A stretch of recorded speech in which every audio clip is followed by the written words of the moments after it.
For us now, it is rewriting that narrative and what suits our family, and that is for William to be happy, because we know that if we are happy, William is happy.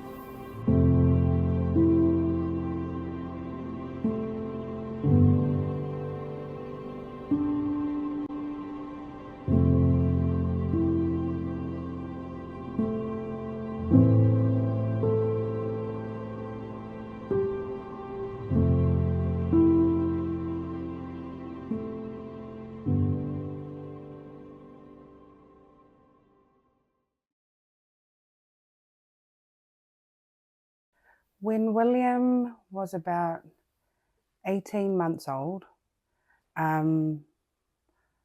noticed that he wasn't talking, like he wasn't speaking words, and I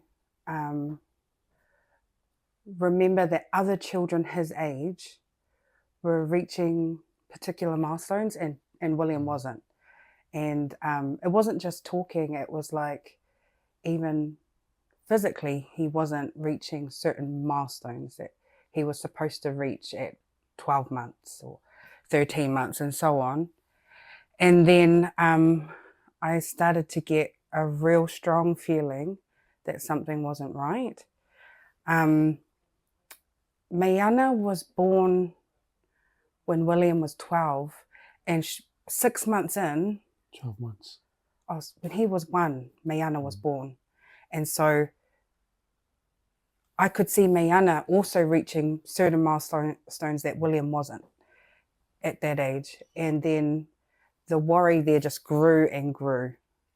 And I knew at that point that I started going on Dr. Google, and autism seemed to be the thing that came up the most. And I knew nothing about autism at that time. And the more I researched, the more I understood that William needed to see a specialist.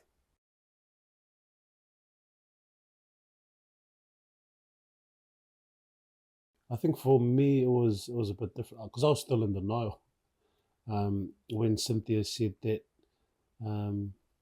she feels like William might have a disability or might be on the spectrum.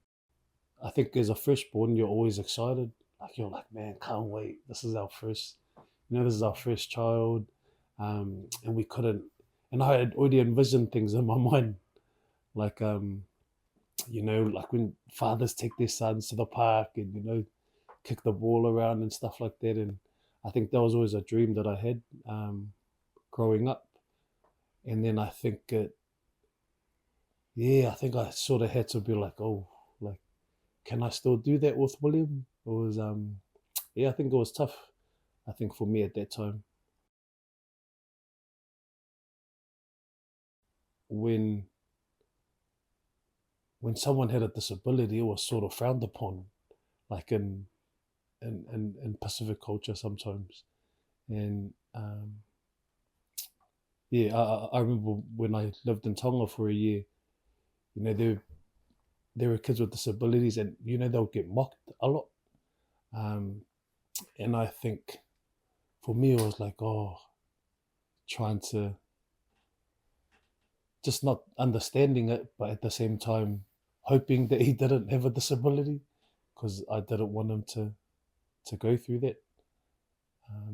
But I think that's where it sort of stemmed from. It was like the unknowing, and also the fear that, just the fear of him struggling as when he gets older, or people mocking him or seeing him in a different way.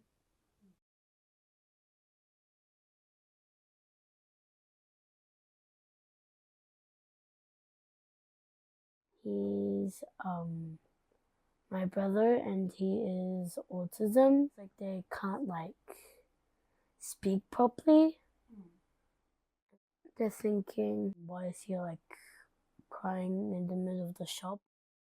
Being nicer.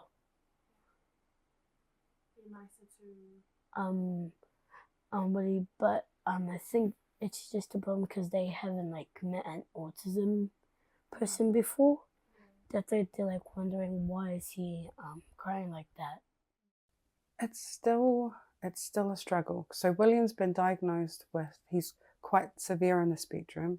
So he's something called low functioning, and that means he needs a lot of help. And because he's still not, he's not verbally, like he's not talking to us and he's not saying sentences, but he's showing he's communicating through other forms. So for me, life now, it comes with its new challenges. So it's not like it's easier now or harder now. It's pretty much the same, but it's like it's always changing. I always talk to Dana about, I feel like sometimes we're moving a step forward and then 3 steps back. And that's like our life. So it's like we're never ever really, doesn't ever really feel like we're moving. And it's just like inch by inch. I know that Dana talked about how it almost felt like we were mourning the loss of what we envisioned for our son before he was born, when he was in my tummy. You know what I mean? We already had these goals and dreams for him. And when that diagnosis, when I understood that those things were not going to happen for him, I felt a lot of guilt as a mother. Like, what did I do? Yeah.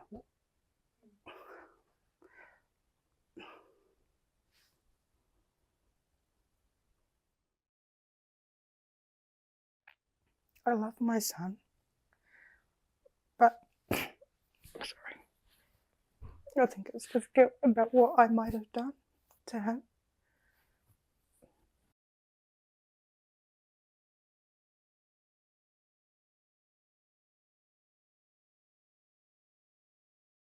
I think once we've sort of found out that this was going to be like a lifetime thing, because at first, like, I sort of thought, oh yeah, you know, maybe probably just his early years and then he'll grow out of it. That was my sort of thinking. But then after probably coming to the realization that, yeah, this is going to be us for the rest of our life. Like, then we had to cater our whole life around him. And we even had to sacrifice friends, sacrifice some family, just because it was hard to sort of like explain all the time. And we sort of felt distant sometimes because families could do normal, well, you know, like they could go to the restaurant and have a feed with their family. They could go to the movies, and where we couldn't do that because anything could trigger William. We could be at a restaurant and he could just have a meltdown, and without us knowing what triggered it.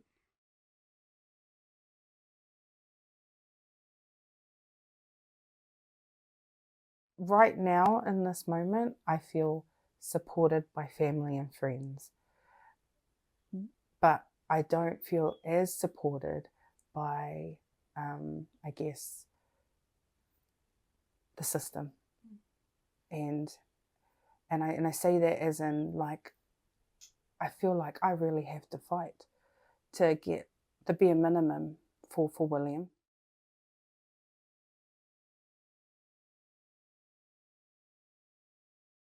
I wanted William to be able to talk, like have a conversation with him. This is when he was first diagnosed. Like, that was my dream, right? That we could have a conversation. Now, it's for William just to be able to be happy. You know, it's gone from that being the goal to now looking at William as a whole and realizing that, hey, you know, these things that I wanted him to achieve, they're based on the norm, those milestones, that narrative.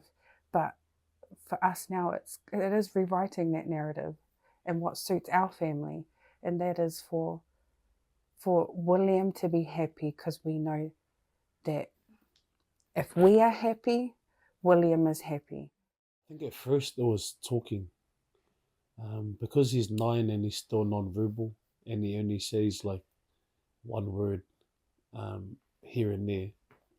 Like, man, I remember I used to long for the day, like, where I'd hear him say, you know, like, love you, dad, or like, love you, mum, or and that was something that I'd wish for. Like, I waited so long, um, you know, and I'm still waiting for that day. But I think the older William gets, you start to see the bigger picture. And I think for me, the aspiration will be for him to be happy, um, and be accepted, not only um, from like just everyone, but just like the community and like the public. You know, if you see a a kid having a meltdown, you know, don't be so quick to judge. Like, don't be so quick to like, oh, you know, they're bad parents. Why they're not looking after him, or why they're not keeping him quiet at church when he makes, you know, noises. Um, yeah, I would hope that people will be more accepting of William. Willie could talk tomorrow. All of a sudden he could speak. Mm. How do you think he would describe your relationship with him?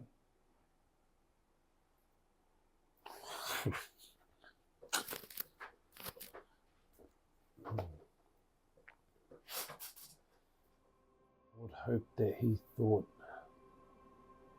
that I tried my best. It's like any father, you know, you want your kids to think like you're a superhero sometimes. And I would hope that I would be his hero, and that he knew that I did love him.